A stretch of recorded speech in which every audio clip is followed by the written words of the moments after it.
ঢাকাস্থ অভয়নগরবাসীর উদ্যোগে শিক্ষার্থীদের নিয়ে অনুষ্ঠিত হল ব্যতিক্রমী আয়োজন আন্তর্জাতিকতায় অভয়নগর।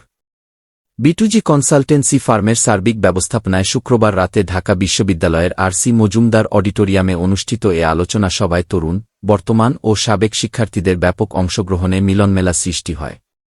অনুষ্ঠানে অতিথি হিসেবে বক্তব্য রাখেন ঢাকা বিশ্ববিদ্যালয়ের কলা অনুষদের ডিন প্রফেসর মোহাম্মদ সিদ্দিকুর রহমান খান। এ সময় আরও বক্তব্য রাখেন অবসরপ্রাপ্ত অতিরিক্ত আইজিপি মোশারফ হোসেন, জাহিদ মিলন, রাইজিং বিডির বার্তা সম্পাদক রাসেল পারভেজ। এছাড়া অভয়নগরের 7টি কলেজের অধ্যক্ষরাও অনুষ্ঠানে যোগ দেন। পৃথিবীর বিভিন্ন দেশে অবস্থানরত অভয়নগরের বর্তমান ও সাবেক কৃতি শিক্ষার্থীরা অনলাইনে যুক্ত হয়ে বিদেশ যাত্রার অভিজ্ঞতা এবং আন্তর্জাতিক অঙ্গনে ক্যারিয়ার গঠনের পথনির্দেশনা শেয়ার করেন। বক্তারা বলেন, বিটুজি কনসালটেন্সি অভয়নগরের শিক্ষার্থীদের আন্তর্জাতিক পরিমণ্ডলে সঠিক দিকনির্দেশনা প্রদানে গুরুত্বপূর্ণ ভূমিকা রাখবে।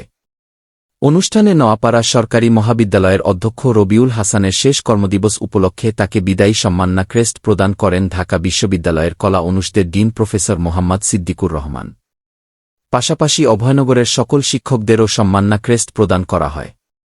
অভয়নগরের বিভিন্ন সামাজিক সংগঠনের নেতৃত্ব এবং অবদানের স্বীকৃতিস্বরূপ সম্মাননা ক্রেস্ট প্রদান করা হয় রাসেল পারভেজকে। একইভাবে এসব সংগঠনের অভিভাবকের দায়িত্ব পালনের জন্য জাহিদ মিলনকে সম্মাননা প্রদান করা হয়। দীর্ঘ 11 বছর ধরে রক্তদান কার্যক্রম সহ বিভিন্ন সামাজিক উদ্যোগে বিশেষ অবদান রাখার জন্য সম্মাননা ক্রেস্ট প্রদান করা হয় অভয়নগর ব্লাড ব্যাংকের স্বপ্নদ্রষ্টা সিয়াদ সোয়াইব ইমতিয়াজ ইয়াদকে।